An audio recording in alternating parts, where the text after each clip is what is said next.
जो विश्व की उत्पत्ति, स्थिति और लय आदि के एकमात्र कारण है। गौरी गिरिजा राजकुमारी उमा के पति हैं, तत्वज्ञ हैं और जिनकी कीर्ति का कहीं अंत नहीं है, जो माया के आश्रय होकर भी इससे अत्यंत दूर है तथा जिनका स्वरूप अचिंत्य है, उन विमल बोध स्वरूप भगवान शिव को मैं प्रणाम करता हूँ।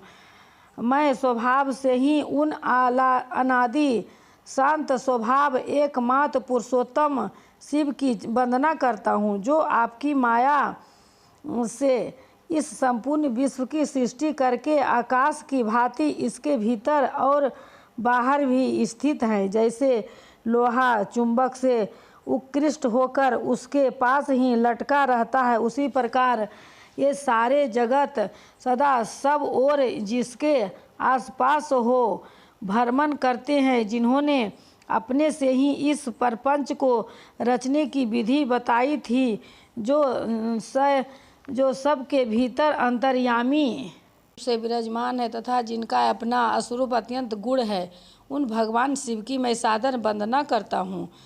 व्यास जी कहते हैं, जगत के पिता भगवान शिव, जगन माता कल्याणमयी पार्वती तथा उनके पुत्र गणेश जी को नमस्कार करके हम इस पुराण का वर्णन करते हैं।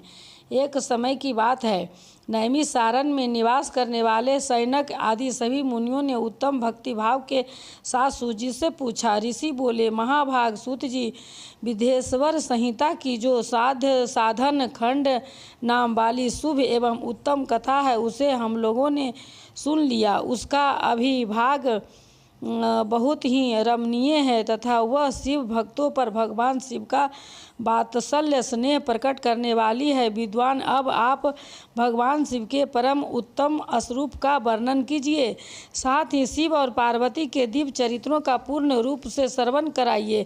हम पूछते हैं, निर्गुण महेश्वर लोक में सगुण रूप कैसे धारण करते हैं? हम सब लोग विचार करने पर भी शिव के तत्वों को नहीं समझ पाते। सृष्टि के पहले भगवान शिव किस प्रकार अपने स्वरूप से स्थित होते हैं, फिर सृष्टि के मध्यकाल में वे भगवान किस तरह क्रीड़ा करते हुए सम्यक व्यवहार बर्ताव करते हैं, और सृष्टि कल्प का अंत होने पर वे महेश्वर देव किस रूप में स्थित रहते हैं। लोक कल्याणकारी शंकर कैसे प्रसन्न होते हैं, और प्रसन्न हुए महेश्वर अपने भक्तों तथा दूसरों को कौन सा उत्तम फल प्रदान करते हैं, यह सब हमसे कहिए। हमने सुना है कि भगवान शिव शीघ्र प्रसन्न हो जाते हैं। वे महान दयालु हैं, इसलिए अपने भक्तों का कष्ट नहीं देख सकते।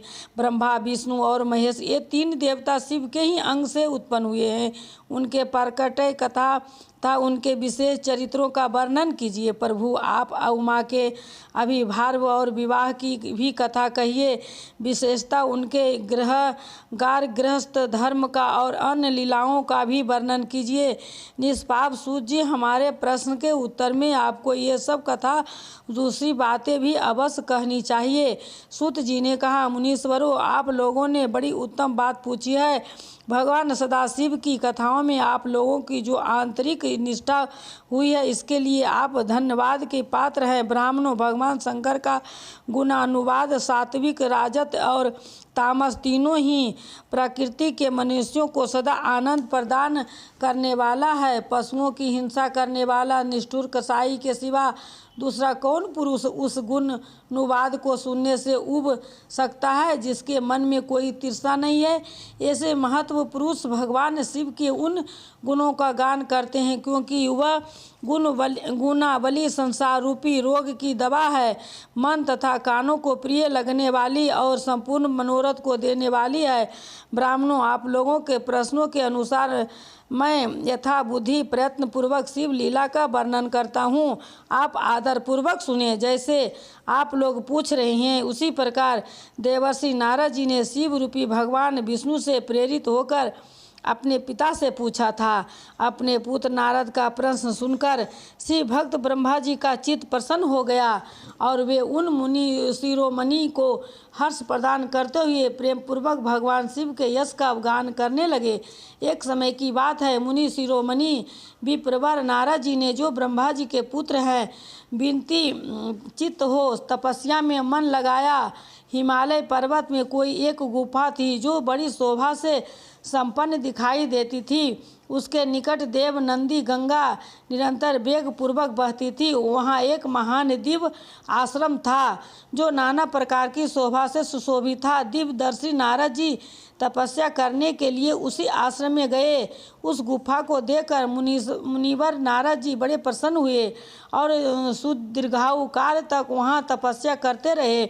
उनका अंतकरण शुद्ध था। वे दृढ़तापूर्वक आसन बांधकर मौन हो प्रयाण पूर्वक समाधि में स्थित हो गए।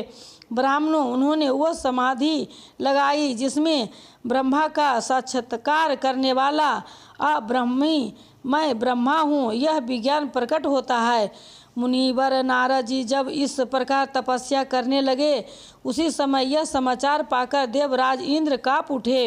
वे मानसिक संताप से विलय हो गए। वे नारद मुनि मेरा राज लेना चाहते हैं। मन ही मन ऐसा सोचकर इंद्र ने उनकी तपस्या में विघ्न डालने के लिए प्रयत्न करने की इच्छा की। उस समय देवराज ने अपने मन से कामदेव का स्मरण किया। स्मरण करते ही कामदेव आ गए।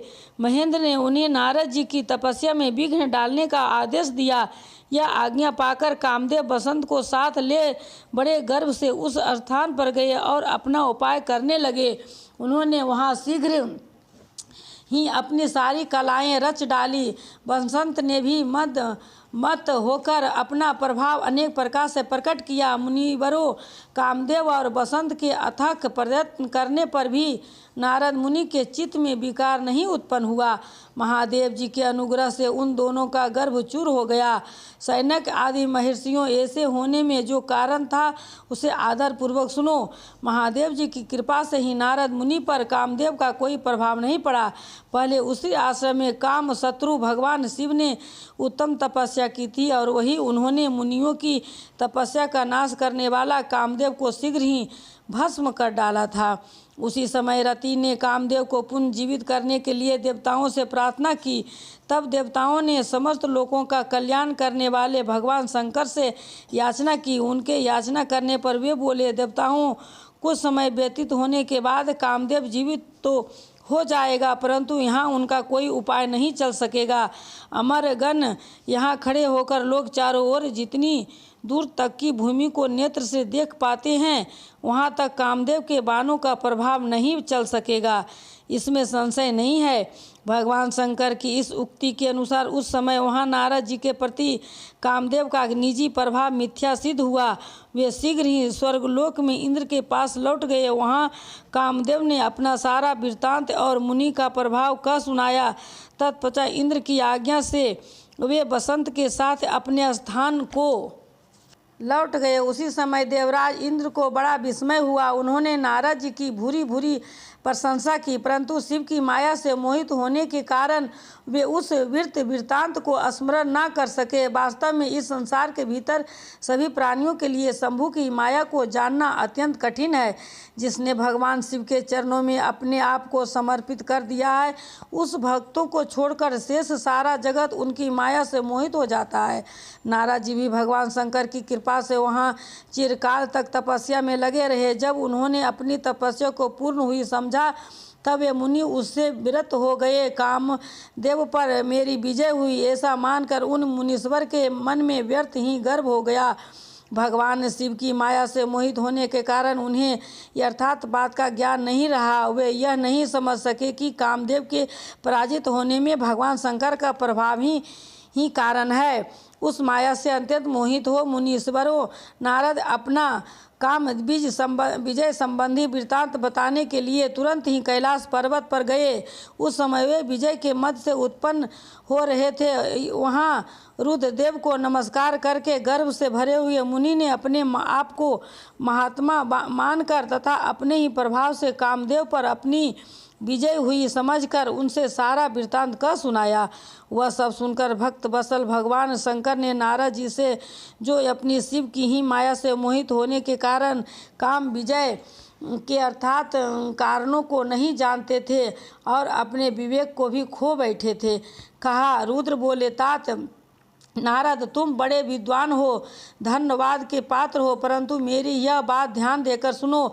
अब से फिर कभी ऐसी बात कहीं भी ना कहना, विशेषतः भगवान विष्णु के सामने इसकी चर्चा कदापि ना करना। तुमने मुझसे अपना जो वृत्तांत बताया है उसे पूछने पर भी दूसरों के सामने ना कहना। यह सिद्ध संबंधी वृत्तांत सर्वथा गुप्त रखें योग है, इसे कभी किसी पर प्रकट नहीं करना चाहिए। तुम मुझे विशेष प्रिय हो, इसलिए अधिक जोर देकर मैं तुम्हें यह शिक्षा देता हूँ और इसे ना कहने की आज्ञा देता हूँ, क्योंकि तुम भगवान विष्णु के भक्त हो और उनके भक्त होते हुए भी मेरे अत्यंत अनुगामी हो। इस प्रकार बहुत कुछ कहकर संसार की सृष्टि करने वाले रुद्र ने नारद जी को शिक्षा दी। अपने वृत्तांत को गुप्त रखने के लिए उन्हें समझाया बुझाया, परंतु वो तो शिव की माया से मोहित थे, इसलिए उन्होंने उनकी दी हुई शिक्षा को अपने लिए हितकर नहीं माना था। अंतर मुनि शिरोमणि नारद ब्रह्मलोक में गए। वहाँ ब्रह्मा जी को नमस्कार करके उन्होंने कहा, पिताजी, मैं अपने तपोबल से कामदेव को जीत लिया।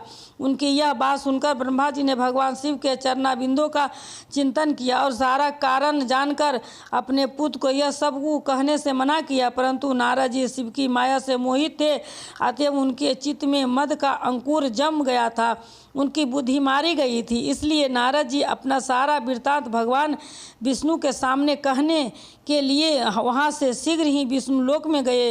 नारद मुनि को आते देख भगवान विष्णु बड़े आदर से उठे और शीघ्र ही आगे बढ़कर उन्होंने मुनि को हृदय से लगा लिया। मुनि के आगमन का क्या हेतु है, इसका कोई उन्हें पहले से ही पता था। नारद जी को अपने आसन पर बिठाकर भगवान शिव के चरणाबिंदों का चिंतन करके श्री हरि ने उनसे पूछा। भगवान विष्णु बोले, तात, कहाँ से आते हो? यहाँ किस लिए तुम्हारा आगमन हुआ है? मुनि श्रेष्ठ, तुम धन हो, तुम्हारे शुभागमन से मैं पवित्र हो गया।